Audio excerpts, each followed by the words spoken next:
अस्सलाम वालेकुम, मैं हूं इस्माइल और आप देख रहे हैं स्मैश कोड। जैसा कि हमने रिएक्ट जेएस की प्लेलिस्ट शुरू की हुई है, आज के इस लेक्चर में हमने पढ़ने हैं रिएक्ट के इवेंट्स। जैसे जावास्क्रिप्ट में हमने इवेंट्स पढ़े थे, ऐसे ही रिएक्ट में पढ़ेंगे।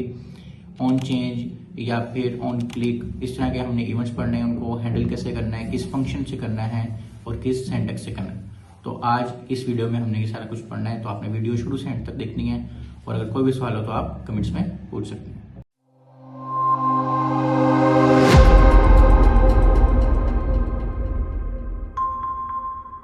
तो जैसे कि हमने देख लिया कि आज के इस लेक्चर में हमने पढ़ने हैं इवेंट्स के। रिएक्ट के अंदर हमने इवेंट्स कौन कौन से होते हैं और उनको हमने कैसे हैंडल करना है। तो इवेंट्स जैसे कि हमने जावास्क्रिप्ट में भी पढ़ा हुआ है कि इवेंट वो होते हैं जब भी हमने कोई एक्शन परफॉर्म करना हो, जैसे क्लिक करना हो, टाइप करना हो, कुछ फॉर्म सबमिट करना हो, या आपका माउस हिल रहा है, वो एक इवेंट है। ठीक है। और उसके ऊपर हमने कोई कंपोनेंट्स चेंज करने हैं। जैसे रिएक्ट के अंदर डिफरेंट कंपोनेंट्स होते हैं, कंपोनेंट चेंज करने हैं, या हमने कोई यूआई के अंदर चीज़ें चेंज करनी है, या कोई वैल्यू चेंज करनी है, या कोई एक्शन परफॉर्म करना है, तो उसको हम इवेंट कहते हैं। अच्छा, यूज़ कैसे क्यों होते हैं, इवेंट को हम यूज़ क्यों करते हैं? यूज़र का कोई इंटरेक्शन हो, यानी उसने इस चीज़ पे क्लिक किया तो क्या हो जाए, कुछ टाइप किया तो क्या हो जाए, इस तरह का यानी कि इंटरेक्शन हो सकता है। रियल टाइम अपडेट्स हो सकती हैं, यानी कि कुछ हो रहा है उसके बाद रियल टाइम यूज़र के सामने चीज़ें चेंज हो रही हों, या फिर हमने इनपुट को कंट्रोल करना हो। इस टाइप की चीज़ें करने के लिए हम इवेंट्स यूज़ करते हैं। सबसे पहला है ऑन क्लिक इवेंट, तो हमने लास्ट लेक्चर में भी यूज़ ऑलरेडी कर लिया हुआ है। यानी कि ऑन क्लिक एक इवेंट है, ठीक है। और उससे हमने सेट काउंट का जो इंक्रीज का बटन है उसको हमने ऑलरेडी एग्जाम्पल में करके देख लिया था। आपने अगर उसको चेक नहीं किया तो लास्ट लेक्चर आप चेक कर सकते हैं। हमने सेट स्टेट को यूज़ करते हुए ऑन क्लिक का इवेंट ऑलरेडी यूज़ कर लिया है, ठीक है। अगला इवेंट है हमारे पास ऑन चेंज इवेंट, यानी अगर कुछ चेंज हो रहा है तो हम उस पर लगा सकते हैं टाइपिंग करते हुए, ठीक है। इसको हम ट्राई करके देखेंगे। ऑन सबमिट, यानी फॉर्म जब सबमिट हो रहा होता है तो हमने एक इवेंट लगा के देखना है, ठीक है। और चलें पहले ये दो ट्राई करके देखते हैं और फिर आगे देखते हैं क्या चीज़ है हमारे पास। अच्छा जी, यहाँ पे हम वापस अपनी कोड पे आ गए। तो ये देखें हमारे पास ऑलरेडी ऑन क्लिक का इवेंट लगा हुआ है कि हमने ऑन क्लिक किया, उसके बाद इक्वल टू कर दिया अपडेट के, यानी कि हमने अपडेट का फंक्शन चलाना है। और अपडेट का फंक्शन क्या है वो हमने ऊपर यहाँ पे डिफाइन कर दिया। ये इस तरह भी हो सकता है और यहाँ पे हम डायरेक्ट फंक्शन भी डिफाइन कर सकते थे, ठीक है। तो ये दोनों तरीकों से हो सकता है। और अब हम इंक्रीज के ऊपर जब क्लिक करते हैं बटन के ऊपर, ये वाले बटन के ऊपर, तो यहाँ पे एक वैल्यू बढ़ जाती है जितनी दफ़ा क्लिक करते हैं। तो ये ऑन क्लिक हो रहा है तो हमारा एक इवेंट परफॉर्म हो रहा है, ठीक है। इसी तरह अब हमने एक इनपुट बनानी है, ठीक है। और उसके अंदर हम एक इनपुट बनाते हैं, ठीक है। और उसके अंदर हम क्या करते हैं, एक इसकी टाइप कर देते हैं टेक्स्ट की, और इसके बाद हम ऑन चेंज एक इवेंट लगाते हैं, यानी कि जब इनपुट की वैल्यू चेंज हो तो क्या हो, ठीक है। और इसके अंदर हम फंक्शन का नाम भी रख सकते हैं या डायरेक्ट यहाँ पे भी फंक्शन कॉल कर सकते हैं, ठीक है। तो हम क्या करते हैं, हम ई ले लेते हैं। ई का मतलब हो गया जो हमारे पास एक्चुअल वैल्यू आ रही होगी, ठीक है। और हम क्या करते हैं, यहाँ पे हमारे पास इसको हम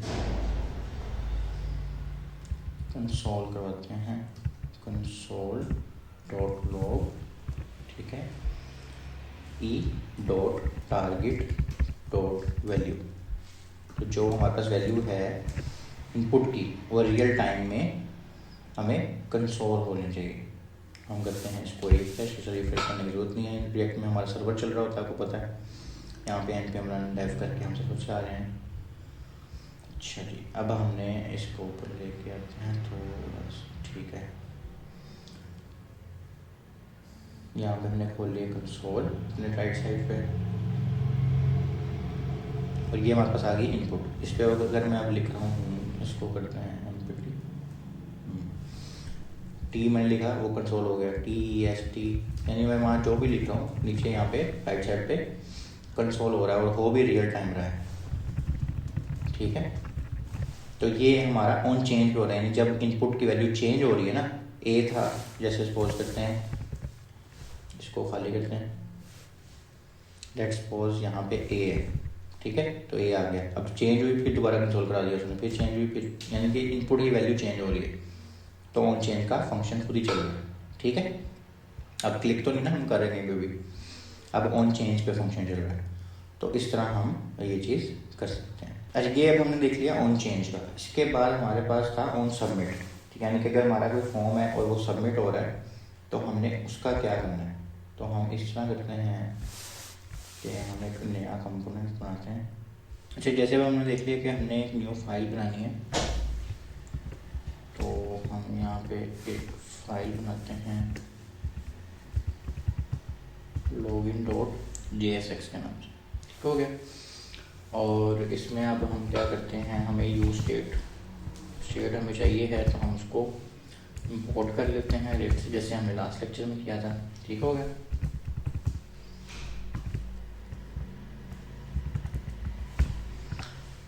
और इसको हम एक्सपोर्ट कर देते हैं इस कंपोनेंट को, ताकि हम इसको यूज़ कर सकें।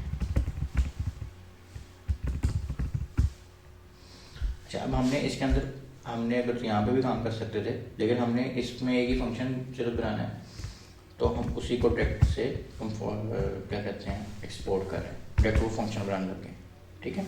वरना हम यहाँ से सारा काम करके यहाँ पे लॉगिन को भी एक्सपोर्ट कर सकते थे डायरेक्ट, वो भी कर सकते थे, जैसे हमने ये स्टूडेंट वाले में किया ना। जैसे हमने यहाँ पे कुछ भी इंपोर्ट नहीं किया, डायरेक्ट यहाँ पे बस सिर्फ एक्सपोर्ट कर दिया स्टूडेंट को, तो एक्चुअल यही हम यहाँ पे करते हैं, ठीक है। बस हमने वो फंक्शन यहाँ पे डायरेक्टली शुरू कर दिया। हम ऊपर भी कर सकते थे, यहाँ पे हमने स्टूडेंट को एक्सपोर्ट किया ना, और स्टूडेंट को हमने ऊपर यूज़ किया। अब हम इसको ऐसे भी कर सकते हैं, यहाँ पे सारा फंक्शन डिफाइन कर दें। अदरवाइज़ हम यहाँ से ये ख़त्म करके यहाँ से सिर्फ इसको करें लॉगिन, और इसको कर सकते हैं ऐसे, जैसे हमने स्टूडेंट वाले में किया था, ठीक है। एक्सपोर्ट करते हैं, इसको हम कॉपी कर लेते हैं, और इसको हम पेश कर दिया हमने।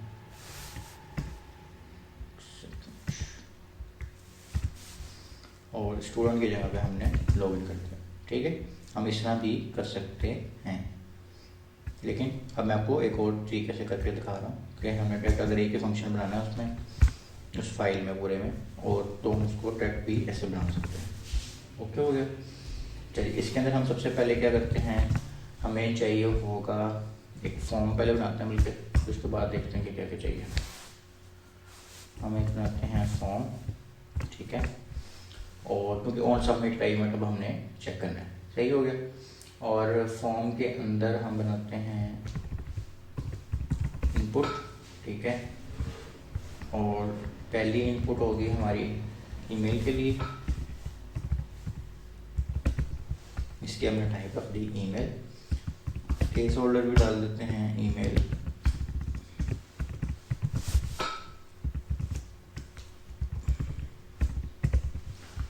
और प्लेस होल्डर डालने के बाद हमने इस पर एक इवेंट, चलें इसको हम बाद में लिखते हैं। इसकी हम एक कॉपी बनाते हैं, टाइप योर पासवर्ड, ठीक है।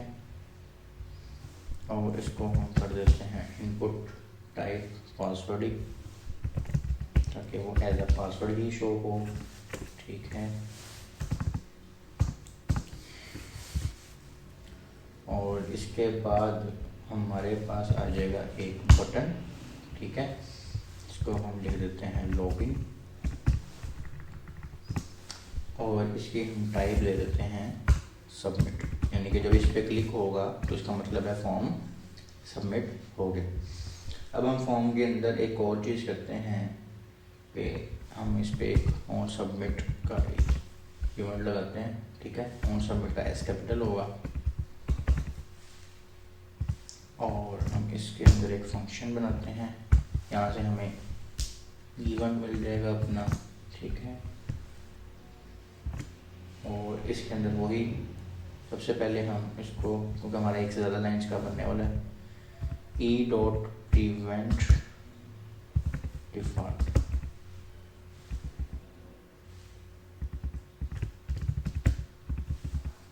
ठीक है।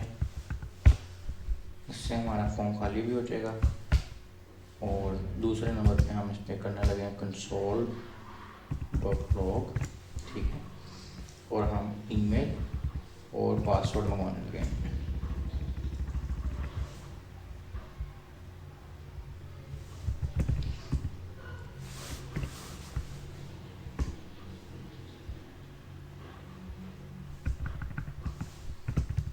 ये जो ईमेल और पासवर्ड हमने कंसोल करवाया ना, ये फ़िलहाल हमारे पास नहीं है।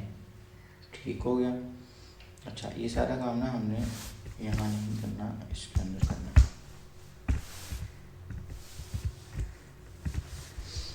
इसलिए वो यहाँ पे आपको रेड लाइन भी शो कर रहा है, ईमेल इज़ नॉट डिफाइंड। तो अब हम ऊपर चलते हैं। हम यहाँ पे सबसे पहले एक वेरिएबल की अरे बनाते हैं, बल्कि इसमें हमारे पास डिफरेंट वेरिएबल आ जाएंगे। ईमेल को हम कर देते हैं सेट ईमेल। ठीक है, जैसे हमने लास्ट लेक्चर में किया था कि हम इसके अंदर वैल्यू स्टोर कराएंगे, लेकिन इसके अंदर वैल्यू स्टोर कराने के लिए हमें इसको यूज़ करना पड़ेगा जब भी हमने इसकी वैल्यू चेंज करनी होगी। जैसे हमने लास्ट लेक्चर में ये सारा पढ़ लिया स्टेट के हिसाब से। स्टेट को यूज़ अगर हमने करना है, यूज़ स्टेट कर दिया हमने और उसकी पहली इनिशियल वैल्यू खाली कर दी। ठीक है, और इसी तरह हमने इसकी एक बना लेनी है कॉपी। इसको हमने रख लेना है पासवर्ड और इसको हमें कर देना है सेट पासवर्ड। ठीक हो गया, दोनों की हमने ये बना दी। अब ये हमारा ये वाला मसला तो हो गया हल। ठीक है, अच्छा अब हमने क्या करना है। अच्छा, यहाँ पे एक हमारी गलती थी कि यहाँ पे हमने रिटर्न नहीं लिखा था, तो रिटर्न आपने ज़रूर लिखना, तभी फंक्शन किसी चीज़ को रिटर्न करेगा। ठीक है, जैसे हमने लास्ट लेक्चर में भी देखा था, रिटर्न लिखना है और ब्रैकेट शुरू करनी है। जो ब्रैकेट ये हमारी जो कर्ली ब्रैकेट है उससे पहले ख़त्म होगी। ठीक है, तो ये एक चीज़ मिसिंग थी, ये आप लोगों ने सीख लेनी। अच्छा, अब हमने ये सारा कुछ कर लिया। अब हमें ये वैल्यूज़ कहाँ से इसके अंदर सेट तो करनी है ना। यहाँ पे ईमेल और पासवर्ड तो अभी खाली है। ठीक है, अगर हम अपने इस पर जाएँ, अच्छा अभी हमने कहीं पे इसको कॉल नहीं किया, इसको हम करते हैं कॉल अपने मेन फंक्शन में। इसका हम एक कॉपी बना दीजिए, लॉगिन और इसको हम यहाँ सबसे एंड पे लाते हैं।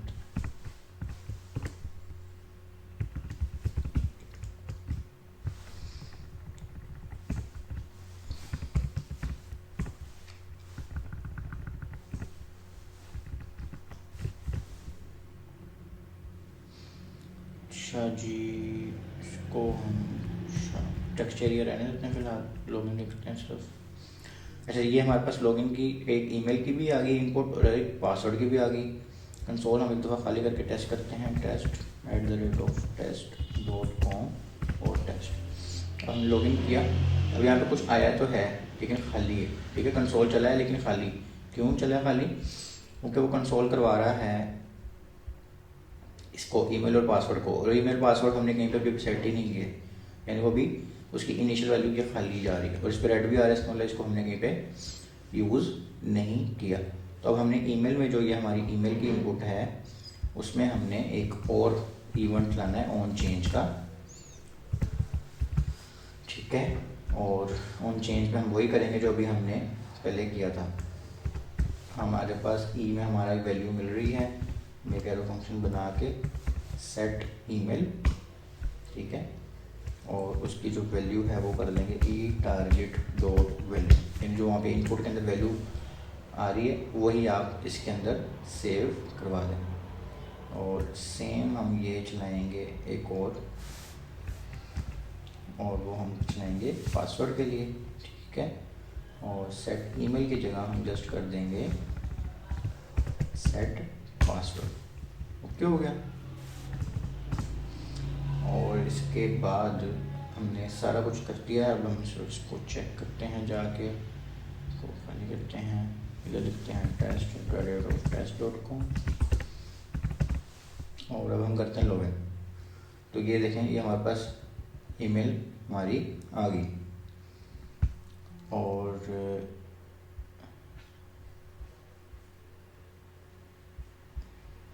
हमारा पासवर्ड हमारे पास शो नहीं हुआ। तो इसको भी हम देखते हैं कि हमारे पास पासवर्ड भी हमारा शो हो गया। बल्कि ये टेस्ट जो मैंने पासवर्ड लगाया था, ये test@email test.com हमारी ईमेल है और ये टेस्ट हमारा पासवर्ड है, यानी मैं यहाँ पे चेंज करके देखता हूँ। तो ये देखिए, अब मैंने इस्माइल लिखा है तो हमारा इस्माइल आ गया पासवर्ड। ठीक है, तो इस तरह करके हम अपना इवेंट्स को मैनेज कर सकते हैं। अब एक और नया कॉन्सेप्ट, नया तो नहीं है, मैं आपको सिर्फ वैसे बता देता हूँ कि अगर तो आप ऑन चेंज के ऊपर यहीं पे ये फॉर्मूला आपने लगा दिया, ठीक है। इसको तो आपने इवेंट कर लिया, लेकिन अगर इसी को आप, ये अब एक लाइन का फंक्शन है ना, अगर ये फंक्शन एक लाइन का ना हो, ये एक लाइन से ज़्यादा का फंक्शन हो, ठीक है, तो हमने जैसे यहाँ पे ये अपडेट का फंक्शन है, हमने यहाँ पे ऐसे था, ये भी एक लाइन में भी हो जाना था, लेकिन हमने क्या किया, हमने ये जो अपडेट का सिर्फ फंक्शन है ये वाला, इसको अलग से बनाया, तो इसको कहते हैं इवेंट हैंडलिंग।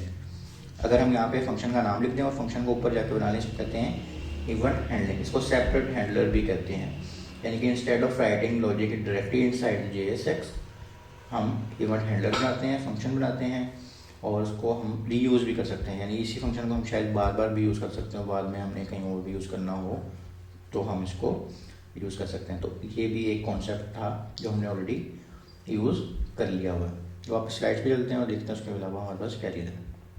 अच्छा जी, हमने जो इवेंट्स के अंदर डाटा पास करना होता है वो भी हम कर सकते हैं, ठीक है। जैसे हम सिंपल एक फंक्शन करते हैं, जैसे अभी यहाँ पे ये मिल रहा है हमें, ठीक है, ये हमें उधर फंक्शन में भी मिल सकता है, ठीक है। हम ये सारे इवेंट आर्गूमेंट्स वगैरह और ऑब्जेक्ट्स के अंदर भी भेज सकते हैं, और इसके अंदर हमारे पास अभी फ़िलहाल यही था। और आपको उम्मीद है समझ भी होगी कि हमने रिएक्ट के अंदर इवेंट्स कैसे हैंडल करने हैं, उन क्लिक को, उन चेंज को, और भी बहुत सारे होते हैं, और माउस ओवर, इस तरह करके भी इवेंट्स होते हैं हमारे पास, लेकिन मेजरली जो यूज़ होते हैं वो मैंने आपको ट्राई करके दिखा दिए हैं। तो अगर आपको इसमें कुछ भी समझ नहीं आया तो आप कमेंट्स में पूछ सकते हैं, और इसकी प्रैक्टिस ज़रूर करनी है। मिलते हैं अगली वीडियो में, अपना बहुत सारा ख्याल रखिएगा। अल्लाह हाफिज़।